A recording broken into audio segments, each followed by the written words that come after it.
Good morning. Happy Saturday. Happy December. We are at the end of the year and the state of my mental. This is our next conversations, connections and conversations event where it's all about talking about the mental health, our mental health as we are moving forward in life or not moving forward in life. It's all about how we protecting our sanity, protecting our mental health, protecting our peace from what society wants to put on us and in us. So today's conversation is the state of my mental presents protecting my peace. It's moderated by Imani Khalid, and we have some amazing ladies who will be joining, Veronica Burnett, as well as Vantasia Smith-Johnson. They're going to introduce themselves as they come on to have this conversation, but I'm excited about what this is representing and what it is that we're doing with having these conversations. So to everyone who is tuning in and who's joining us, thank you. To those who catch us live on Mogul TV Global Network, thank you. And we hope that this message, this conversation sparks a conversation within you and within your family unit, your support system that allows you to begin having conversations that matter, having connections to those who can help you professionally or those that you love. If there's someone in your family that is struggling right now, this conversation is for them too. It's for you all to rally around them or having a support team rally around you to support you as you are dealing with your challenges. So without further ado, I'm going to introduce our moderator, Imani Khalid, as well as Veronica and Vantasia. So Imani, take over. All right. Thank you so much. Warm welcome to everyone joining this morning. And whether you're seeing this live or whether you are streaming this at a later date, so happy that you're here. So happy that everybody is engaged in this whole theme of the show or theme of the day, which is protecting your mental peace of mind, which is presented by Mogul Media. My name's Imani Khalid. I am host of Survivor Stories from Pain to Power, also author of There Was Violence, my debut novel, and columnist on Medium. And again, moderator for today's event. And I just want to point out some really crucial things that Tamika just spoke on in mental health, how important it is, but it's also a lifelong element of maintenance. It is, in my opinion, the connective tissue to longevity and health and happiness and the well-being, regardless of who you are, your socioeconomic status, your gender, your race, and what have you. And before we introduce our panelists, I want to do a bit of framing and again point out that everyone needs to maintain their mental peace, right? But it's also not an easy process all the time. And sometimes, and speaking from a personal point of view, it can be uncomfortable for different reasons. And along a side of that, we have factors, societal factors, personal factors that can intrude on your mental health. And I'm talking about the uptick in violence, economic stress, environmental issues. There seems to be a war on truth in media and just in the social circles. And I like something that a former guest on another platform of mine pointed out, just thinking about the pandemic, is that, and her name is Dr. Lori Nadell, by the way, and she said, it's not just really a pandemic. There's a triple pandemic with the financial impact, there's mental challenges, and then there's the physical toll that COVID itself had on people. And I'm not going to too much rabbit hole on the past administration with their outward racism and corruption and political division, right? So hopefully one of the takeaways I'm hoping that we all walk away with after this meeting is we can identify the moments and the triggers that cause emotional unrest. We can together explore resources. And at the end of the day, we all want to prioritize our peace of mind. So with that, I think we'll dive into our panelists, some fabulous women, and maybe we'll start off with Vantasia and go ahead and introduce yourself, briefly your background, where you are joining us from. Good morning, Queens. Good morning, King. My name is Vantasia Smith Johnson. I am a veteran peer specialist. I am tuning in from the Lake County area of Illinois, Great Lakes, and I am blessed to be here. As a peer specialist, I basically help men and women who are diagnosed with depression or bipolar. I help them cope and just try to find fulfilling lives through sharing my own personal experiences with mental health and how it's an everyday just battle with you versus you. So yes, that's me. Very good. Thank you so much for that. Good meeting you, by the way. Let's move on to our next panelist, Miss Veronica Burnett. Veronica? Hello, everyone. Thank you so much for joining us. And it is great meeting you too, Imani and Fantasia, June, and everyone who will be joining us live or recorded. I am Veronica Burnett. I am a speaker, I'm an advocate, and a certified life coach. And I work with women who have been through domestic abuse and they are ready to start over. I help them to bring together all of the skills they need, provide them with tools they need to really begin a new and successful life by breaking life cycles that have landed them in cycles of abuse. I take great joy and pride in what I do. I am a survivor myself, and so I know firsthand what it's like to start again. This conversation is very much needed for women and children who have been through this type of abuse in their lives, especially around the holidays. And so I'm honored and privileged to be here with you all, and I can't wait to dive in with you. Thank you for that, Veronica. Pleasure meeting you also. And I'm understanding that we may have another guest coming on, but we'll go ahead and jump in. And one of the things I love about this is that we all seem to have there's some overlap with experiences. Veronica mentioned domestic violence around the holidays. That's a big part of my mission in disrupting violence. So maybe we start off with this question, which I think a lot of people who are tuning in will connect with, in looking at what are some of the biggest challenges that you've all had in maintaining your peace of mind, given, we have family obligations, we have job or societal factors converging on this. What are some of the biggest challenges you have in maintaining that peace of mind on a daily basis? You want to go ahead and take that, Veronica? Sure. I know one of the things, actually there's a myriad of things, because I'm a single mom of a 9-year-old. I homeschool her. I'm a full-time employee.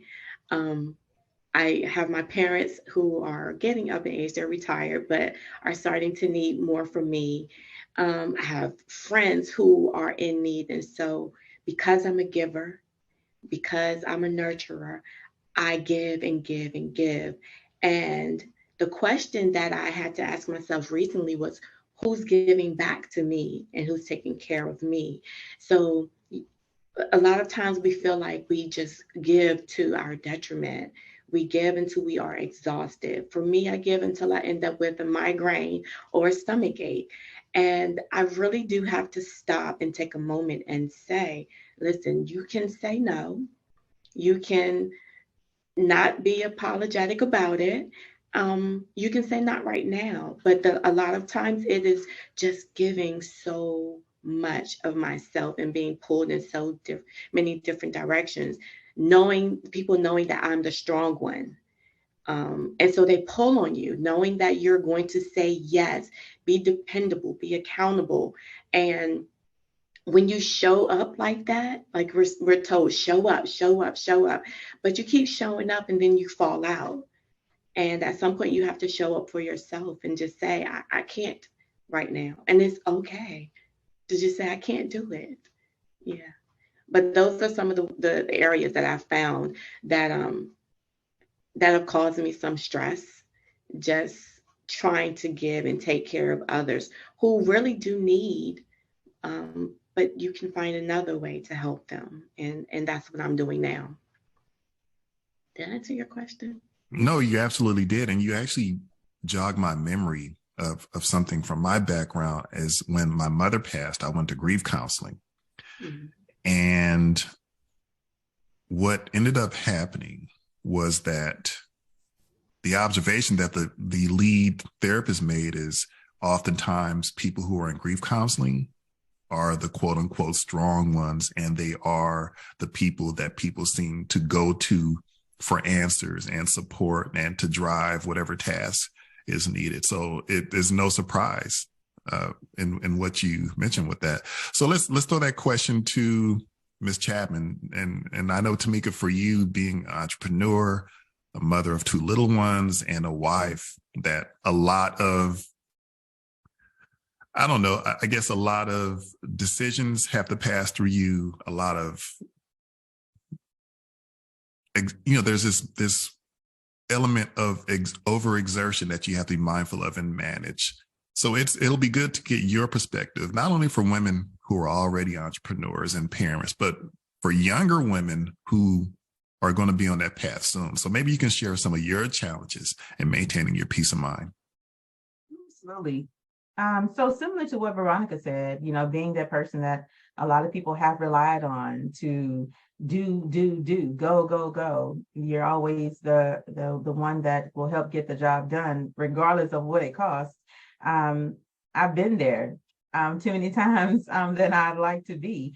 But I think that the biggest challenge I have had is just saying yes to me, right? The same way I say yes to everybody else, I have to say yes to me, say yes to my own sanity, yes to me resting, me saying yes to me not showing up all the time. Like Veronica said, we have been told so many times that if you want to have a business, you have to show up. If you want to have a business, you have to show up. No, you don't have to show up 24/7 when it's to your own detriment. And so for me, learning that I am a priority, I am a wife, I am a mom, I am an entrepreneur, I have multiple brands that I'm managing, but I have to learn that I have to be one of those priorities.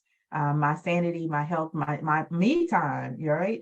I schedule in on my calendar. I put those 30 minutes all throughout the day that I just need to just zone out.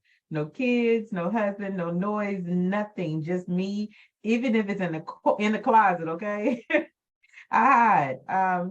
I have to schedule those times that I can just decompress myself because I take on a lot, and I know that I do.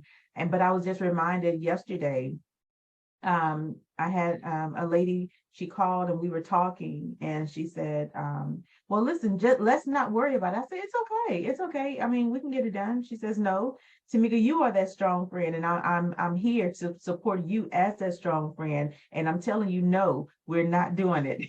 Because I know you're going to make it happen regardless of what it is you need to do. And so I appreciated her saying that, and I appreciated her understanding that that's just who I am. I want everybody to have and to do the things that they feel they are wanting to do. But as in my role, that has been my biggest challenge, that I had to actually start making myself a priority, understanding that I am important just as much as all of the other roles that I play in life.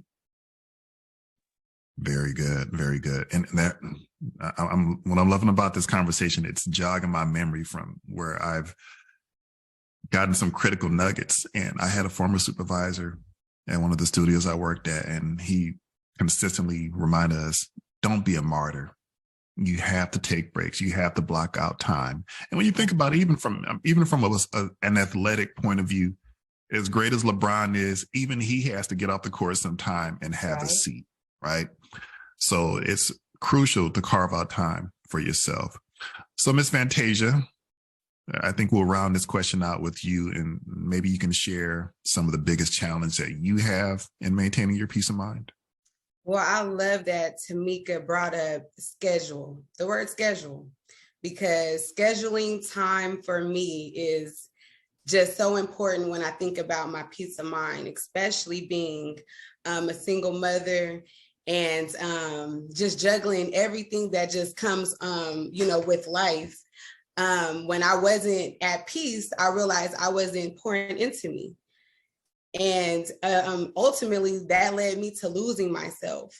And when I think about protecting my peace of mind, I just remember that I have to be my best for my children. I call them my squad. And I know if mama ain't right, the squad ain't right. So it's very important for me to always remember the why, my children. You know what I mean? I want to be the best example for them. And I know that, growing up, we weren't taught how to deal with challenges. You know what I mean? Feelings, being overwhelmed and all of those things. And before I turned 30, I was just like, I have to start sacrificing things because I like to get my kids to school on time. So, what do I have to sacrifice? It turned out to be my sleep. So I start waking up at 5 o'clock in the morning just so that I can have an hour to myself to praise and worship, give honor to God, because that ultimately allows me to have an amazing day. I start off with God. And that's something that also helps me keep, my peace protected, having him. Very good. Very good. There was a point in time. Well, let me start. I'm going to jump around like a Tarantino movie. Sometimes people give me good feedback. They say, oh, you seem so together and you seem just solid. And my answer to that is, yeah, I am. But man, there was a time leading up to this where I wasn't so together, and I fumbled through wrangling my mental health, and I fumbled through discovering methods and resources to center myself and anchor my day. And man, again, it is uncomfortable. So maybe a good place to advance this conversation to is exploring what you guys are doing a little bit more to protect your peace. Like you get that peace of mind, but how do you maintain that space? And I know for me, one thing that I do is, again, I wake up like you guys, and first thing I do is I pray. I go into meditation. I journal. I make sure my sleep is right and my diet is right. So if I stay in that space, then I can keep myself in a very balanced peace of mind. So let's go to Veronica, and maybe you can share a couple of things that you do. So once you get in that peaceful space, that you can maintain it and keep the distractions and the disruptions outside. Sure. One thing that has always helped me is talking, because I am a talker. Yeah, I'm a talker. But I found that reaching out to a coach or a therapist really did help me a lot, because just writing it down for me wasn't enough. Reading affirmations was not enough. So actually talking to a professional to help me through it. And then I started reading my Bible first thing in the morning and saying a prayer for first thing in the morning. Even if, like, there are those days where I just could not come up with anything to say. I have a book called Prayers That Avail Much. It's not my book. It's Prayers That Avail Much by Jermaine Copeland. I love that book because it's a book of prayers, and I can go to it, find whatever it is that I'm feeling, and there's a prayer for it. And I can insert the rest of what I need to say in there. But prayer for me really, really does help me a lot, especially when I know that I'm at a place where I'm not at peace and I can feel it. And so I try my best to stay anchored. When I feel like I'm falling to the left or to the right, I try to find that way back, my way back to God, and just continually talking to him, even if it's just help me today or help me in this moment. The other thing I do is I read a lot. I read a whole lot. I try to find things that are uplifting or things that can help me with where I am at that moment. If it's anxiety, if it's depression, if it's lack of trust or lack of faith, whatever it is that I'm feeling in that moment, that's what I go and look for And also having that circle of friends who support me. My circle, and I talk about this a lot, my circle of friends is much smaller than it was when I was younger, because I need those people around me who know me well, who can say, Veronica, your voice doesn't sound right on the phone today. So let's just talk. What's going on? Those people who can say to me, listen, girl, you are really slacking off. Or just that person that's going to call me and say, hey, let's just pray together. Those are the things that I have to implement. For some, it's one thing. For me, it's a whole system in place that I need to keep me at peace and reminding me, my friends who remind me that it's okay to say no. It's okay to not do all the things on the list. It's okay that everything that I see on social media to push my business does not work. It is okay that I don't have to do it all, knowing that I'm okay right there. And I know I said a lot. I told you I talk a lot, but prayer, talking to God, talking to my therapist and coach, and just reading, making sure I have quiet time. So, like I said, I have a 9-year-old, and she talks probably as much or more than I do. So I send her or take her to her grandparents, and I will go for a drive. I will sit in that long Starbucks line, listen to podcasts, something that's going to help keep me at peace and keep me from having another meltdown. Because I did have one at 27 from trying to do all the things for everybody. And I do not want to go back there ever again. So that's my spiel on it. No, that's fine. And you mentioned an operative word here is system. Like, what is your system to maintain peace? Because there's no one blueprint that works for everybody. What works for me is something that I tailor made and crafted and came to a realization like, okay, these are the elements I can source to maintain my stability. So that's just, it's great that you mentioned that. So let's pass that on to Ms. Chapman. Same question. What do I do to maintain my peace? Well, for me, it started out with understanding that I was in the way of having peace. For a long time of going through different stages or cycles of depressed moments, anxiety, all of that stuff. I was packing it all up because I wasn't dealing with it. It was more of, okay, I went through it. Let me just put it in a little box and throw it in the bag, right? I go through something else, put it in a little box, throw it in the bag, because I didn't want to deal with it. If I had to deal with it, it means that I was going to be opening up emotionally. And if anybody knows me, they really know I'm a private person. I don't really share too much about myself. And so for me to have to deal with my emotions with somebody or to somebody, that was just a little bit too much for me. But I had to get to the point of understanding that if I wanted to truly be at peace, I had to go within, dig deep within to say, okay, what's really holding me back? And it really was me. I eventually, earlier this summer, I went through grief recovery counseling. And when I tell you, it opened the door for just my emotions to just come out. I remember actually feeling, and I was just like, wow, that's what they feel like. Okay, it didn't take me out. It didn't take me out, but it was more of the whole thing of avoiding the feelings, avoiding the emotions, avoiding just the reality of the things that I'd gone through that got me to this point. And so me getting out of my way and being okay with, okay, you went through this, it is not going to break you, it's not going to, take you out, just to address it so that you can move forward, was one way that I actually began to protect my peace. By acknowledging me and my part in it all. But then the other part, just like you all have said, I have a routine of, when I wake up, I actually have a midday and a nighttime routine as well, because I think that when I wake up, I create a foundation, and that foundation is allowing me to pour into me before society has the opportunity to put stuff on me. And then throughout the day, I do that as well. And then at night, I start peeling it all away because, okay, now I can get rid of all of the stuff that I've gone through today. And I can finally get back to my solid foundation that I laid this morning. so that I'm not worried about all the cares of the world. I can just focus on me and my time, trying to get some sleep, trying to get some rest, resting my body, so that I can still be whole for my family. So that's how I protect my peace.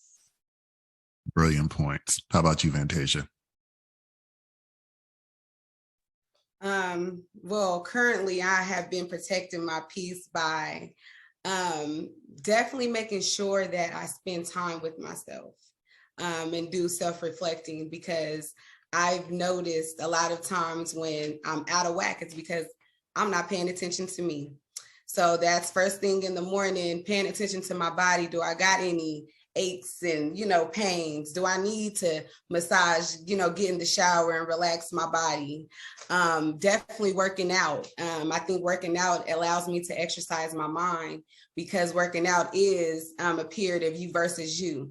Is you gonna quit, or is you gonna give them, your extra push? So every morning I have been working out. I love writing poetry. It allows me to express myself.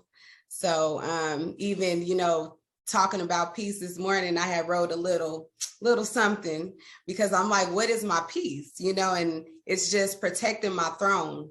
And what does that mean? That means understanding that life is what you make it. And in my world, if it does not bring me peace, it is not acceptable. And that, it's so easy being saying it, but it's not so easy really, living it out. And you have to be mindful, and you have to be in tune with yourself in order to really know that, hey, this environment is not bringing me peace. These people are not bringing me peace.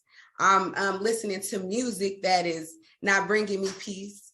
My favorite, I love to listen to piano sounds, because it allows me to just spend time with my thoughts. I love R&B and rap, but I know that when I'm feeding my spirit, it needs to be filled up with peace, even when it comes to the things that I listen to and engage myself in. So basically, just staying in tune with self, checking in. Daily reflections are important. And I think that is the key to us, keeping peace and just having it at all times. Great points. You mentioned protect your throne. That's one of my pillars of life. That's one of my, I have about five pillars of life. And one of my things I say is, like, I always got to protect my throne, and I can't never get more than arm's distance away from that, because if I do that, I'm more than arm's distance away from the throne, somebody else going to sit in that chair, and I can't have that. Right.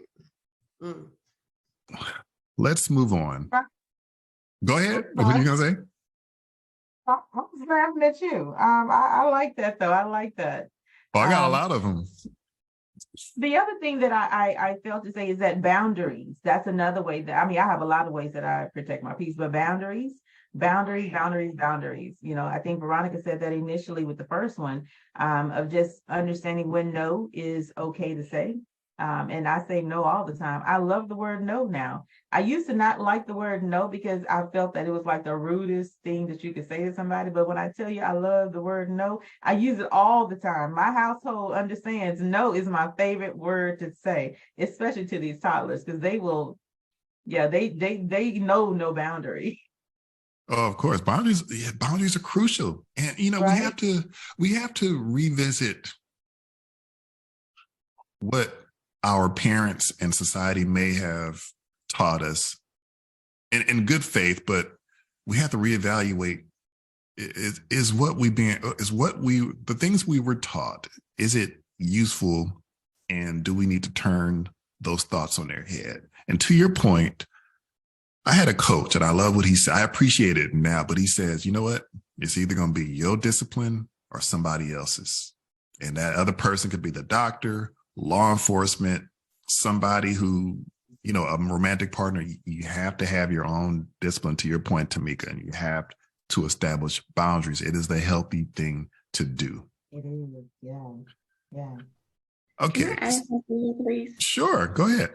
I'm glad that you brought up about what we were taught as growing up. And our parents don't always or didn't always just say or talk to us about all of these different things. You had to like pick up clues. They were like context clues, blues clues. It was all these clues that you had to pick up on. And so some of them are not serving us well today. Some of them were unhealthy patterns that we picked up from the past. And so I made it a point to start teaching my daughter this early in life because I didn't want her to go down this same track and trail that I did of always saying yes and becoming that person that just gives so much and no one gives back and then you're depleted. So I've taught her no. And I've taught her, listen, you have a choice here. You can say yes, and this is what's going to happen if you say yes. If you say no, this is what's going to happen if you say no. Even being okay saying no to her own mother when it's something that she doesn't feel is right for her. Sometimes I don't like that she says no to me because I am mom. And of course I have to, be the authority and say, okay, well, you don't have a choice in this matter. But giving her that power to say no today, giving her that power to make the decision. And if she feels in any space, if she feels that it isn't right for her, it is not resonating in her spirit well, if the energy in the room is not right, if a person is not right for her, she can actually say to me, Mommy, I don't want to be here. And I will remove her. And some people think, I can't believe you are letting this little girl, dictate how things go. Listen, it's protecting her peace right now. Because I know when we leave this place, if I leave her in here, then it's going to be worse when we leave. And I don't want to have to dismantle everything that's been thrown on her. So let me get her out of here and honor her voice today and honor her in protecting her own peace. That is something that we must teach now. And it's not always something that we show in our actions because sometimes we fall. Sometimes we really do make mistakes. And so you have to use these words and tell these children today, you have a voice and you can say no and be okay with saying no. Be okay with having these boundaries in place now and practicing it over and over and over until it's in you. And until your throne is always protected. I love that. I wrote a note on that. I'm going to keep it and use it. I'm telling you now, I'm using it. I'll give credit, but I'm using it. Information can't be hoarded. Share it as much as you need to. Your mind. It's great that you empower your daughter to recondition, or I guess redefine. I mean, I love the redefining what no means. It can't be always attributed or attached to something negative. Sometimes no's are needed. I love that you empower your daughter like that. One thing that came to mind are some of the revelations that come when you get into a place where you establish a routine of maintaining your peace. And one of the unpleasant but necessary components of that for me are some of the uncomfortable truths I had to face. And it's sourced from a few different places. Number one is from what I call the ugly mirror. When I look at I figuratively look at myself in the ugly mirror and see some things that I need to improve on, or I look at some decisions that I made that weren't good decisions for different reasons. In your path, ladies, and people who are listening, think about this. Some of the uncomfortable truths that you faced when you began to maintain your peace and maybe other people or other forces were pushing back at you. What did you discover, Fantasia? Tell me about that or share that with us. What did I discover? So this morning, I told you guys I wrote something. It said, I had too many cups around I couldn't feel. Tried to give away my love, but they wasn't healed. When they left, turned into pain, thought that I could deal. I masked my feelings with Fenty and a pair of heels. I could lie to the world, but couldn't lie to me. When I looked in the mirror, didn't like what I see. I was a queen, settling for peasantry, thinking love was pain, left bits to me. And that's what I realized. losing myself. I lost myself. And I was looking in the mirror, like you were saying, I was looking in the mirror and I didn't recognize who I was because I wasn't honoring my values. I wasn't putting myself first. I wasn't taking care of me. And like a lot of us had said earlier in the conversation, you know, we're givers. And when you're used to giving, sometimes you can give so much of you and end up with nothing. So I had to make a promise to myself and say, you know what, Vantasia, imagine if you poured into yourself like you pour into others. Where would you be? Where would you be? What would you look like? You know, what have you, you know, like what would your life be? The visions that you see in others, why can't you see them in yourself? And that took me having accountability, having to look at myself. And a lot of times we give people things that we think that we don't deserve. So I had to first say, you know, Vantasia, I deserve peace. I deserve love. You know what I mean? And if I'm surrounding myself with people that don't see the same thing in me, reciprocation. You know what I mean? I don't want anything. I know what I give. And if it's not equal to or better, I don't want it. No, thank you, sir or ma'am. You know, and that's what I had to learn. Like, I'm not going to people please anymore. I'm not going to choose you when I need to choose me. And it's just being sassy and sitting in your throne. Like I said earlier, I'm going to sit on it. I got to. I didn't know you was going to drop some bars on us. That was nice. But that was, but there's no fat on those bars. Like, everything on those bars are lean and truthful, and I think just factual. Ms. Chapman, I know you got something to contribute on that point of facing the ugly truths that you learn along the way. Wow, the ugliest truth. The ugliest truth, I would say, is just recognizing my my part in my own unhealthiness, right? Because again, we speak on, don't let your situations become who you are. Don't let your situations create a different version of who you really are in person. But really and truly, that's what I did. I was allowing my past to form up this person that I actually began to not like, didn't recognize. But at one point, I didn't know how to get rid of her. I didn't know how to let all of that go, because I became, again, judgmental. I had, thoughts of, I had some thoughts that you shouldn't have. Okay. And it was more of, how did I get here? How in the world did I get here? I have a good job. I'm married. A lot of people say you have everything in life. And I'm just like, okay, so how did I get here? How did I get to this point? Well, one, it was realizing I don't have everything, right? That's one thing. Not allowing society to create this version that you try to live up to. That was another big thing for me. And it was beyond people pleasing. It was trying to please,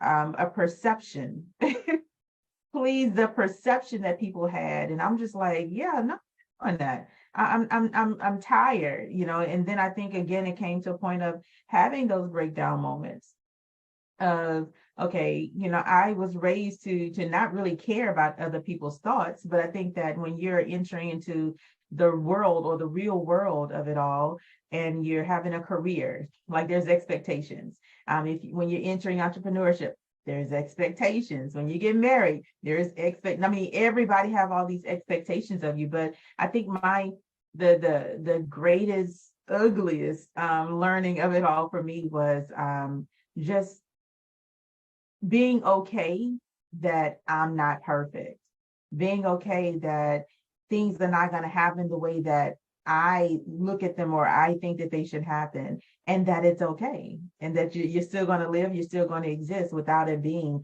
perfect, whatever that perfection is defined, however it's defined. But that was one of my, and it's all about me, right?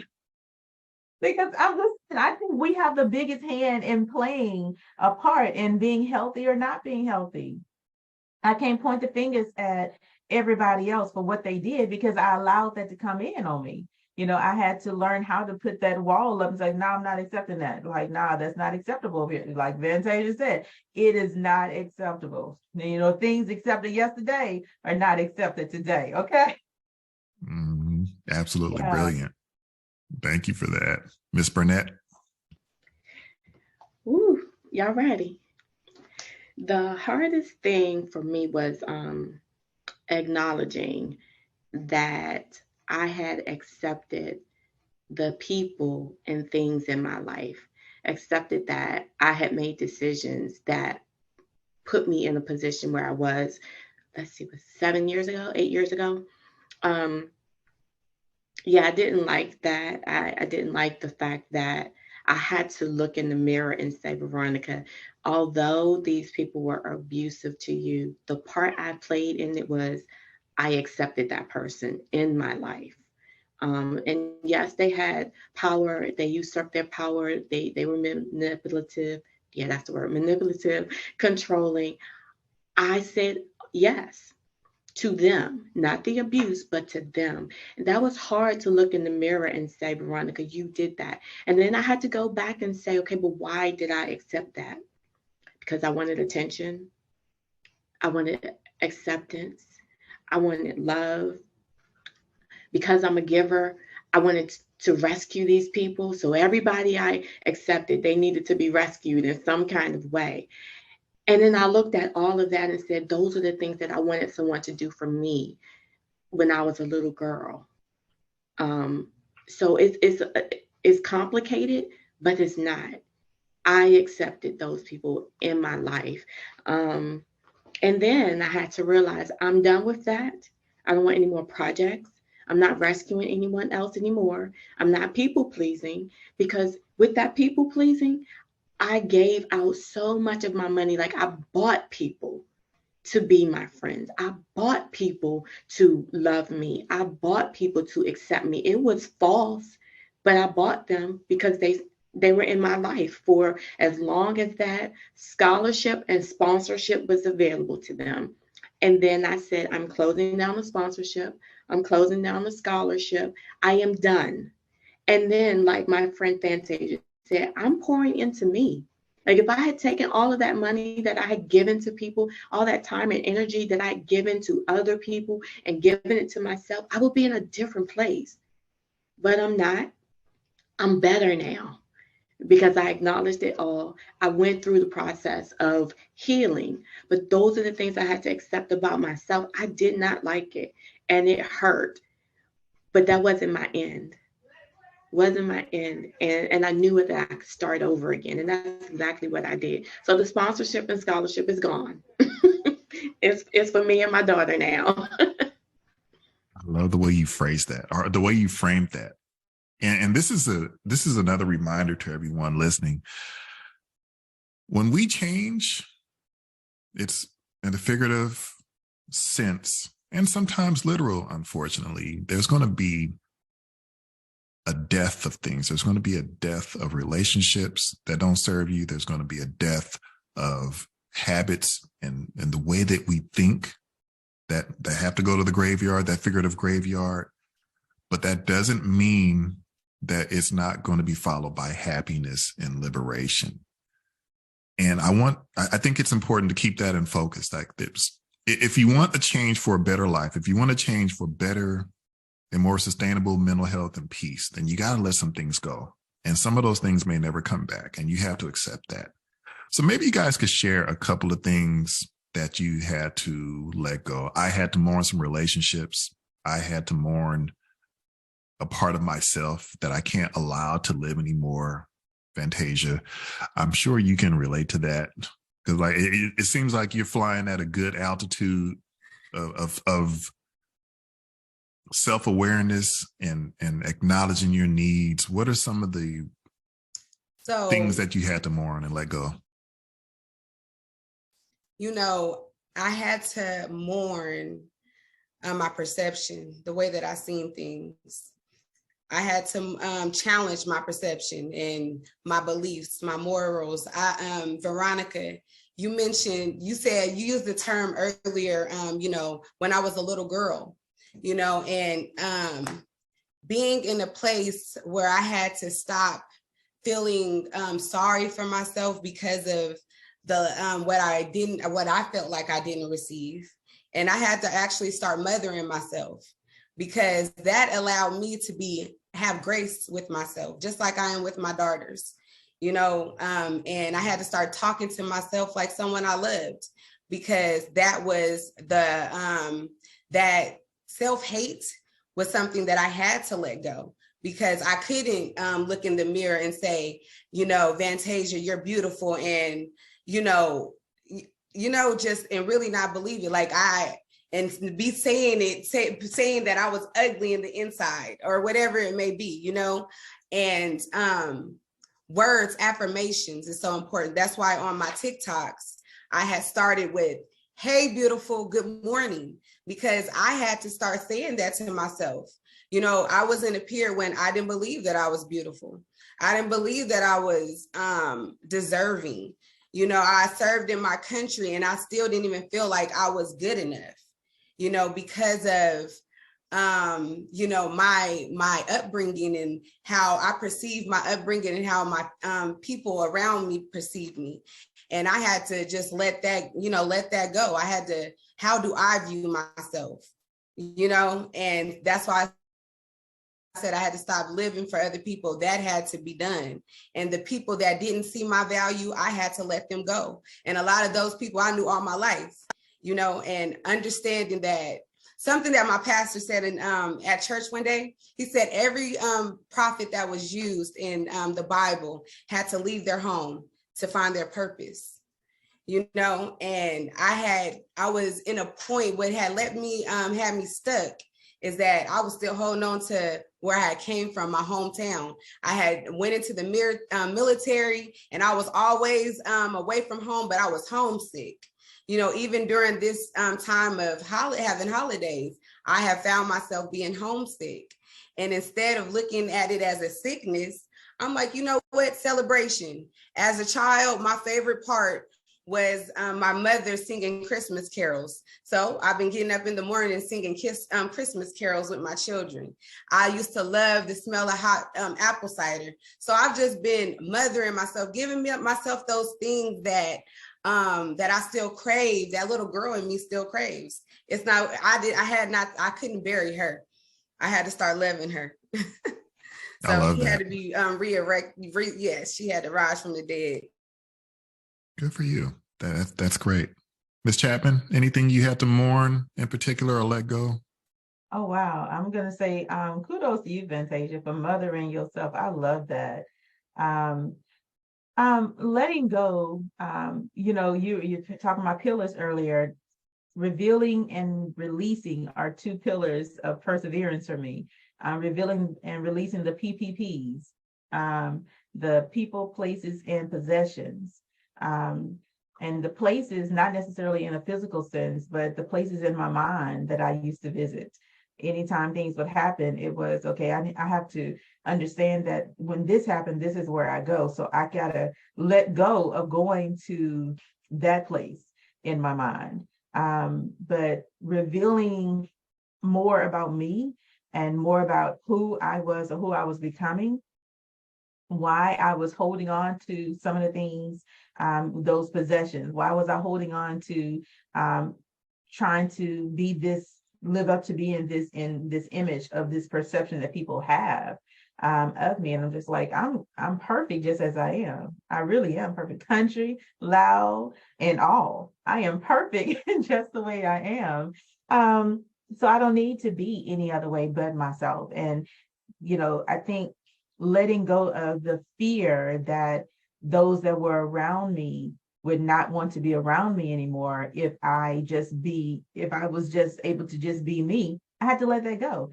And once I let it go and I just really just embraced who I was, a lot of them did fall off, but they needed to fall off because just as Veronica said, they were around for that scholarship, you know what I'm saying?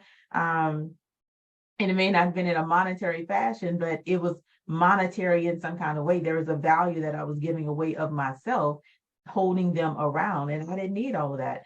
Once I started letting things go, I started having more clarity, less migraines, um, less stress, less anxiety, because I was no longer trying to build them up while nobody was building me. Nobody was pulling me along, so I'm building you up and you still leaving me behind.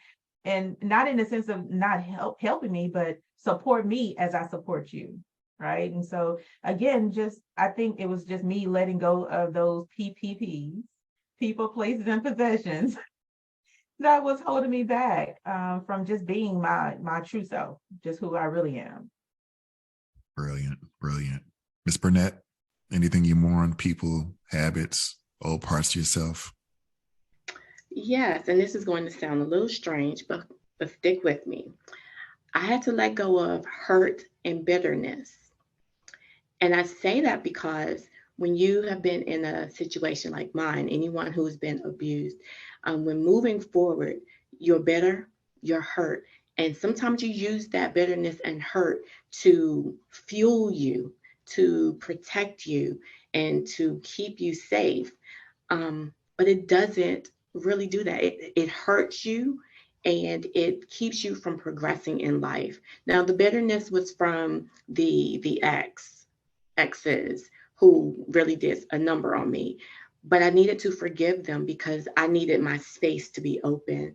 I wanted all of the blessings and abundance that the Lord had for me. And so I had to release that bitterness from my life through forgiveness. The hurt came from the little girl in me who could not understand why her father didn't choose her. And I had to go back and understand that my dad and my mom were young when I came into this world. And I had to forgive him because he just didn't know how to father me as a young person. I had a great upbringing. I had a wonderful stepdad who raised me like I was his own. He adopted me. My father, my birth father, and I have a wonderful relationship now. But I had to let go of the fact that he could not do what I thought he needed to do. And we can't go back and change that. Like, I'm 40, blah, blah, blah. I'm 48, wonderful, happy 48. But I can't take him back to being a kid to take care of me now. And so I had to look to God for that forgiveness of him, and to help me to forgive him so that we can have a great relationship today. But that bitterness and that hurt had to go. And the last thing I had to let go of was the tight friendship that I had with someone that I thought would be in my circle forever. We are still associates to this day, but I had to move her to the outer circle of my life because with her, she wanted to continue to bring up my past. And you don't need that reminder daily, weekly, when you're trying to heal and progress in life. And so where I still love her and care for her, she's not in that inner circle anymore. She's on the outer circle and only has access to me as I provide it now. So those are the things I had to mourn. Bitterness, really, because it fueled me. Hurt because it fueled me, and that friendship because it kept me in that space. I don't need that anymore. I'm trying to live light. I'm really touched by the transparency and honesty and vulnerability you guys are sharing. And I think one of the great things about that is you guys are modeling to other people, like it's okay to come to terms with whatever your challenges were, things people may have done to you that weren't so pleasant. It's okay. Because if you continue, I think science shows that when your mind goes to an unpleasant place, your body doesn't know the difference. And there you are reliving that same moment or that same set of emotions with people. And props to you guys for that, or to you ladies for that. And with that, I'm not a religious man. I consider myself a spiritual man. What has been the role spirituality has played in propelling you guys and elevating you from a place of despair and unrest emotionally to a place of stability? And I want to go to Tamika again on this one. I knew it. So I would say this: there is in life, there's been a number of things that I've gone through, and I'm not unlike millions of other women who have also experienced different levels of trauma in life, and with that, the only thing that I remember anytime that I've gone through, there is only one thing that kept coming to mind. There, when I was 13 years old, I had gone through a traumatic experience in life, and I had an aunt, rest in heaven, Aunt Elaine, but she prayed over me. She prayed over me every single day. She just held me tight and she just prayed over me. And every prayer that she prayed, it ended with everything you touch will turn to gold. And it wasn't until I was older that I remembered her prayers. She was praying faith into me. She was praying, pouring belief into me. She was pouring prayer into me. She was pouring all of these pieces that I would need as I became and grew older, because that was just one circumstance. Like that was the first thing that I had ever gone through in life. And I thought life was over at 13. Like I thought my life was just over. Okay. And to some people, it may not have been a serious thing, but for me, it just changed my life, the dynamics of my life. And so having her pray over me, um, I've used that prayer and her remembering how she was just steady in her prayer and never wavered from praying over me, praying for me. And then every time she would talk to my mom, she would ask, how is my baby doing? Every time I would go home to visit, I had to go visit her and allow her to pray over me, even as an adult, because that's what we need. We need that community of we have our praying mothers, right? We have our praying mothers. And at times when we don't know how to pray for ourselves, we need those people to pray for us. So for me, I have my Bible. It gets kind of hard nowadays to sometimes believe, right? It gets hard sometimes to actually believe, especially with a lot of the things that happen in life and the things that may still be happening in life that we're still not coming to terms with. But I found a way to just hold on to that last little string of faith, that last little string of hope that things could get better, things will get better. And for me, it really just took me back to my early days. As a kid growing up, I was in church almost every single day of the week. Okay. And so going back to those roots of understanding that, okay, there is a higher power that's in play. There is a higher power that can give me peace and sanity and some clarity to what I'm really experiencing, and how I'm feeling. And so I just got back to a place of relying on what I knew. And what I knew was to pick up the Bible and read the Bible for myself, right?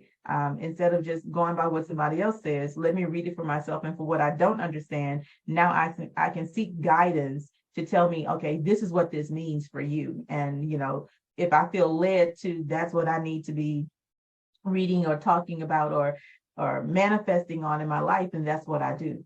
That's what I do. But for me, that's how, I'm not going to say religion, but that's how me and my faith work.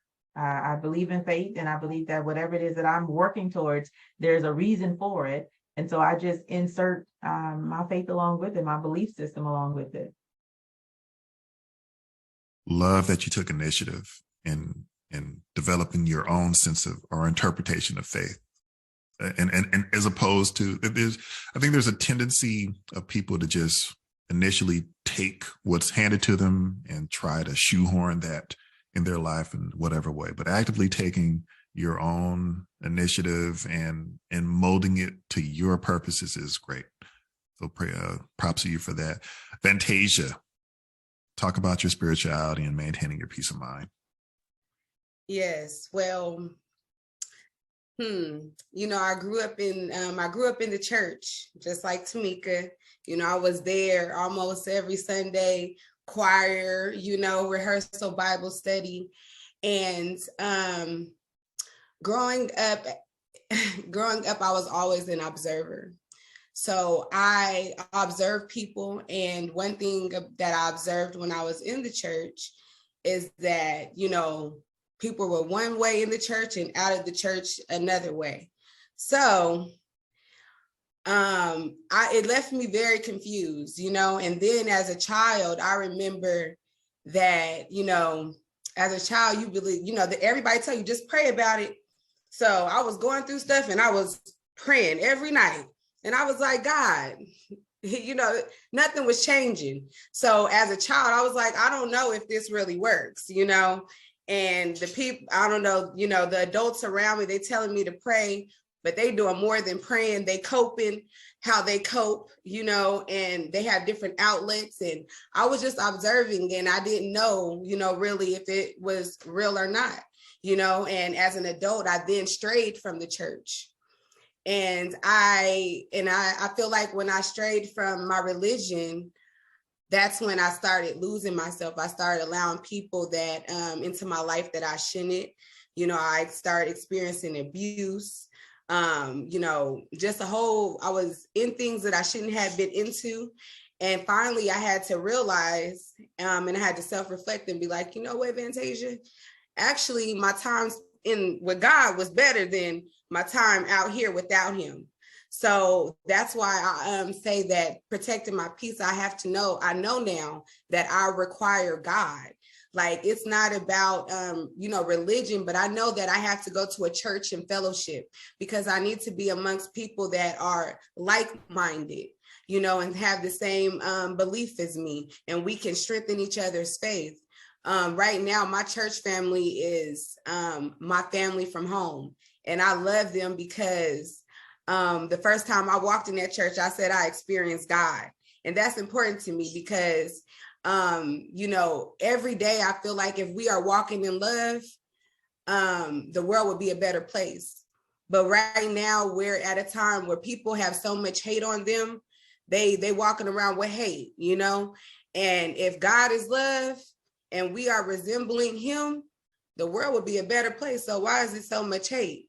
So for me, I just always, what keeps me protected and grounded is just always trying to be a good example, not religiously, but I just need to make sure that my spirit is right and that I'm walking with love, I'm showing love, because ultimately I want to be loved and I want to give love. So it's just, just knowing what I require, once again, being in tune with my throne, yes. Love that. Thank you for that. Ms. Burnett, let's talk about share your role or the role of spirituality in maintaining your peace. Sure. I grew up in a very religious family. I can say that my family, we have a relationship with God. But as a kid, all you saw was the religious aspect of it. Go to church, sing in the choir, be on the usher board.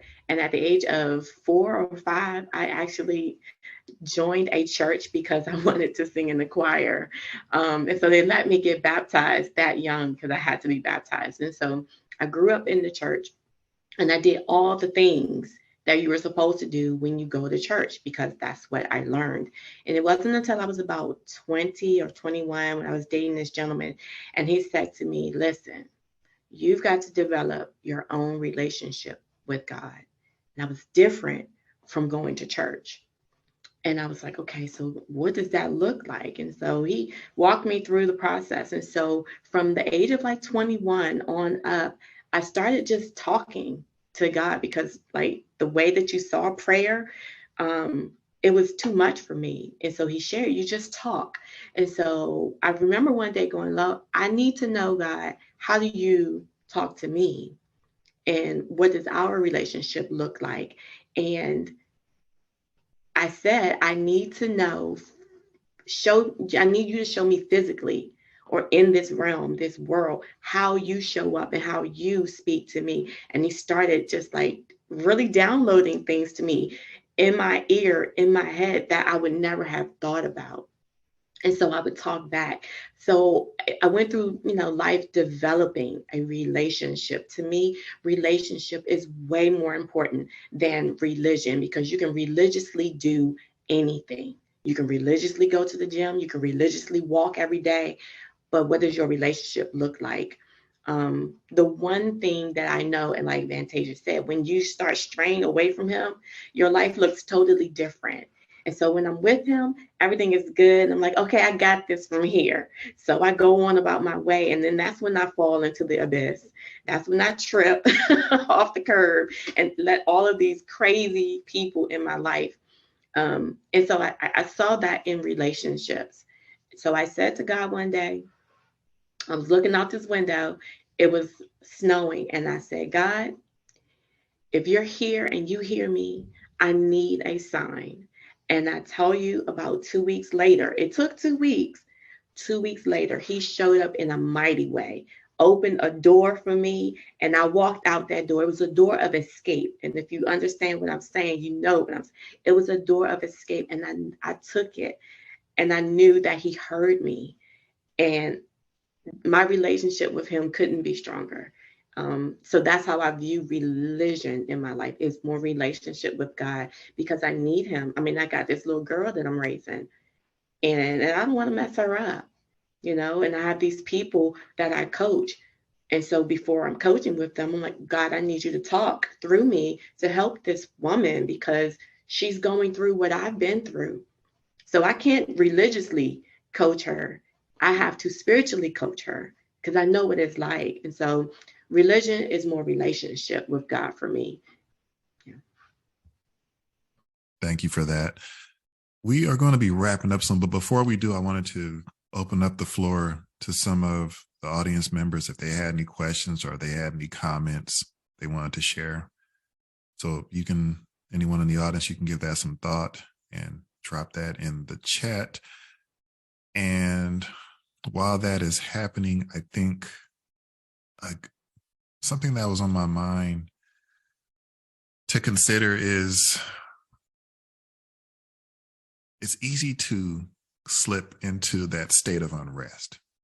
It happened to me yesterday. And before I knew it, I felt just different things, just from different forces converging on me.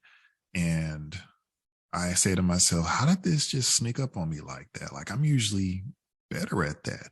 Is there anything you guys can offer? Maybe Tamika, something comes to mind with you or for you, and just for yourself, maybe one or two indicators that tells you, hey, you either need to slow down, take a break, or recenter yourself. Absolutely. There's a number of things, a number of things. One thing I always say that I'm a recovering perfectionist. Okay. But that spirit of perfectionism sometimes rear its ugly head, and it makes me begin to question everything. Okay, it's not good enough. Okay, I have to do this a little bit more. I have to do that a little bit more. Okay, I have to put so much more into this. And I'm telling you right now, I have a project that I've been working on for probably about a good month or two, and I'm still not ready to release it, even though I'm sure it is perfectly fine. But for me, it is all about, again, protecting my peace from myself, protecting my peace from me, because I get so far caught up in it's not good enough. It's not ready. I'm not good enough. I'm not ready. That's really what it's saying to me, right? That's really what the belief system comes in. And I have to remind myself that I am perfectly fine just the way I am. I'm perfectly perfect, imperfectly perfect, just as I am. And I should embrace all that I am without worrying about other people's thoughts, ideas, or how they feel that I should be doing this and doing that. But yeah, perfectionism is the one thing that will creep up on me. Perfectionism, like, that's really the only thing that creeps up on me, because of the other stuff, I'm just like, yeah, I'm good with all that other stuff, but it's that perfectionism. And I think I'm just gonna go and put this out there. I'm sure my sister listening, I don't know if you're gonna tell daddy now, but I blame my daddy. Okay.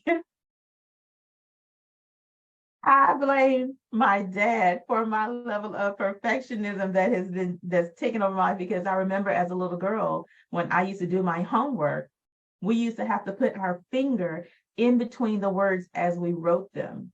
That was his way of making sure that people could read our writing, that we would be taken seriously in school. But he was shaping me. So it's been a curse and a blessing, because again, him shaping me in that way, it was going forward, I'm going to make sure that everything that I do is clear. everything that I do is it looks right, that you can read it, you can understand it, it makes sense to you. But it's also that little curse, because now it's, does it make enough sense? Is it clear enough? Like, I'm always questioning how it looks, how it's presented, whether that's me, or whether that's something that I've created, or even in my career. 16 years as a paralegal, I was all about the details. It was like, it has to be clear, it has to make sense, it has to look this way, it has to be formatted this way, it has to, and so I thrived in that environment. But coming out of that and now into, being full-time entrepreneurship, that's not the same way life is. So it's all about just not allowing myself to fall back into the trap of everything has to be perfect all the time, and just striving for excellence, not perfection. Very good. I love that. And just a reminder to people, it's okay to periodically run through your methodologies and the way you do things, and then pose a question to yourself of, is what I'm doing today still good for me? Do I need to change things up? Just because I've been doing it 5-10 years doesn't mean I'd have to continue doing it, because circumstances changes, we change, factors and other variables change. So it's good to revisit the way and the whys of how or why you do certain things. Miss Burnett, what are some of the things that creep up on you, stealthily or otherwise, that lets you know, hey, there's stress afoot, or there's unrest, mental unrest afoot? What tips that off to you? Just like Tamika said, perfectionism. And I put that on myself. Ever since I was a little girl, I've always had to get straight A's. In school, I studied. A lot of times it came easy to me. And in my adult life, I expect the same thing of myself. And so I look at what I'm doing, I think about it, and then I think about what I've thought about, and then I go back and rethink it. It's just way too much. So perfectionism is one, and then insecurity, because am I good enough? Are people going to see me authentically? Are they going to see me as an authority figure? Can I really do this? I mean, insecurity sits in real heavy sometimes. And so there are two things I have to go back to. I have to go back to, who does God say that I am? And I really have to go back and sit with that often, just reminding myself of who he says I am. And then a friend of mine, her name is Simone Walden, she mentioned one time in one of her newsletters, the question was, what was the last instruction God gave you? What was the last thing he said to you? Because like I said before, I will say, oh, okay, I got it from here, and I'm gone, I'm running. But she reminded me to just stop and go back to that last instruction he gave you. And for me, it takes me back to the very first thing he said, share your voice. That's it. I want you to share your voice and share your story. He did not tell me to do all of the things. He said, share your voice. And so that brings me back to, if he said that all he wants me to do is share my voice, he's already said, you're a speaker, you're a minister in some way, you are a helper in the way that I've given this to you. And then go back to that instruction. That instruction is to share your voice. And so it gives me solace to sit with that and say, I don't have to do all of this now. I can either ask someone to help me, or I can just put it down for now, and sit with that, so that the insecurity goes away, because God says I'm fearfully and wonderfully made. I'm a phenomenal woman. So I don't have to be insecure. I know who I am. I know who I am. I have a solid foundation under me, so I don't have to waver and shake. I know who I am. And so those are the things I have to remind myself of when perfectionism kicks in and insecurity kicks in. Very good. And if you don't know who you are, other people may tell you, and what they tell you may not be flattering or good for you. So good for you. Fantasia, you got bars on this one? No bars, but I know that when I just have to, when I am not keeping up with my schedule, when I am not being kind to myself, and I know that those are all red flags for me. So key key for me is self-love. As long as I know that I'm taking time out for me and I'm treating myself with grace and love, I know that it's going to be okay. The times that I'm not so loving and I'm not showing myself grace, those are the times that I'm having a meltdown. I am my biggest cheerleader. You know what I mean? And I know that. And when I stop cheering myself on, I know that, Vantasia, it's time for you to start pouring into your cup because it's looking kind of empty. So that's it. And just always just affirming myself, knowing that I deserve it. And yes, I want everyone here to know that we deserve to be honored. We deserve love. We deserve just everything that God has for us. And just and truly believe that, because we say things and we have to believe it. And that's for me, just being able to affirm myself. Mm-hmm. Very, very good. Thank you for that. Well, it seems like a good place to close this out. But what I never like leaving a conversation without giving something more to people, just one last nugget.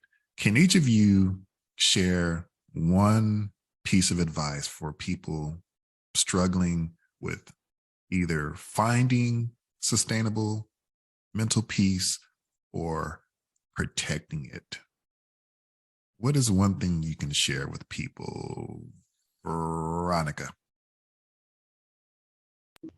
I knew you were coming here first.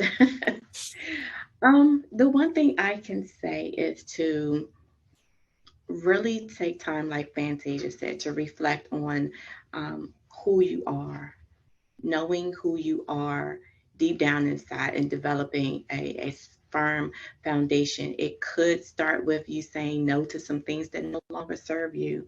If you don't have a relationship with God, I implore you, I encourage you to seek that. It does not have to look like what anybody else's relationship looks like. It can be your own. You will definitely find out who you are and what's good for you in your life. I can tell you all the other coaching terms and technical words, but finding that relationship with God will definitely be a great start for you, and not being afraid to acknowledge the things in your life that no longer serve you. Definitely those two. It may hurt, it may be a little challenging, but you will get through this. There is hope for you. There is a wonderful future ahead of you. I just want you to grab hold to it and keep reaching for it. You have an abundant life waiting for you. And I want you to have it. I want us all to win. Thank you for that. Ms. Chap. Absolutely. So I'm first excited to have been a part of this conversation of protecting my peace. The one thing that I would want people to understand is that no is a sentence. No is a sentence, and that's no to everything and everybody that comes against you having peace of mind.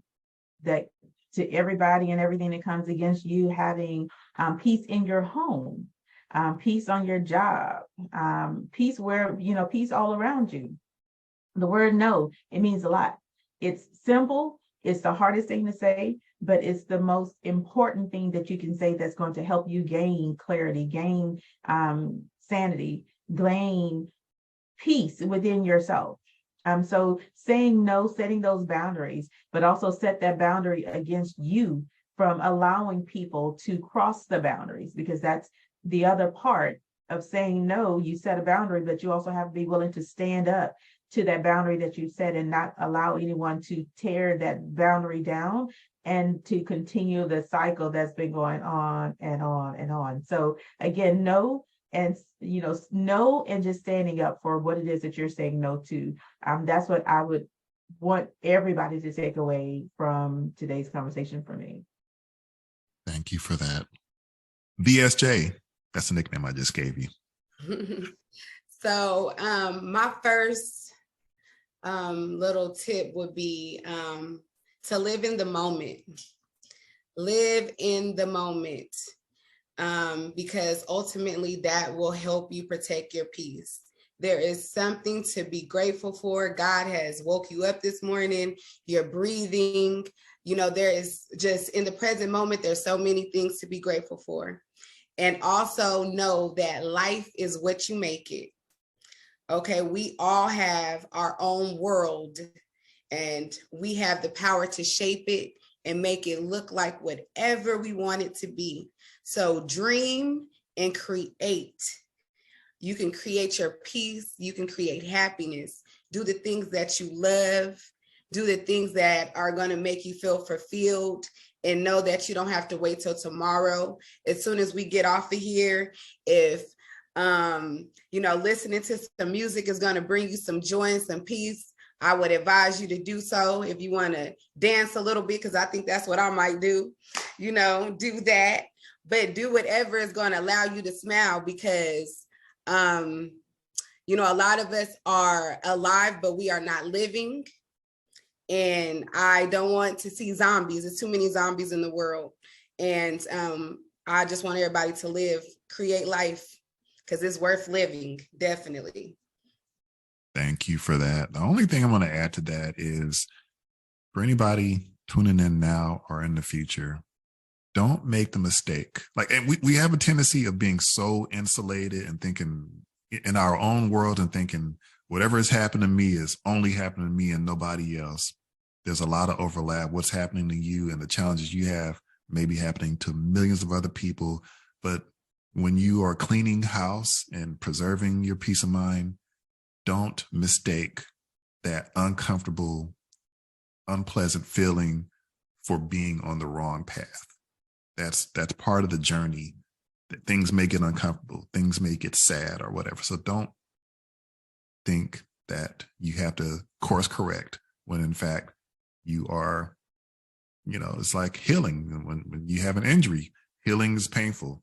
So that's my 2 cents. This was a great conversation. I really love the transparency and the authenticity, and just being in the presence of good human beings always fills my heart. So I've known Tamika for a bit, but Vantasia and Veronica, it was a pleasure meeting you and getting to know a little bit more about you. My door is always open. If you ever have any questions or projects or just want to chat, my door is always open. Feel free to reach out. And thank you, Tamika, for putting this together. This brought color to my day. Absolutely. Thank y'all. I appreciate you. This has been an amazing conversation. Thank you, Imani, for saying yes. Yes to being an amazing moderator, as I know you always will be. And then yes to Veronica, as well as to Vantasia. I knew that bringing you all on, you had a different perspective on protecting my peace as it pertained to each individually, each of you individually. But thank you again, as Imani said, for being transparent and authentic, and hoping. I hope that everybody that is listening, that will listen in, see your transparency, and will see your level of wanting them to heal.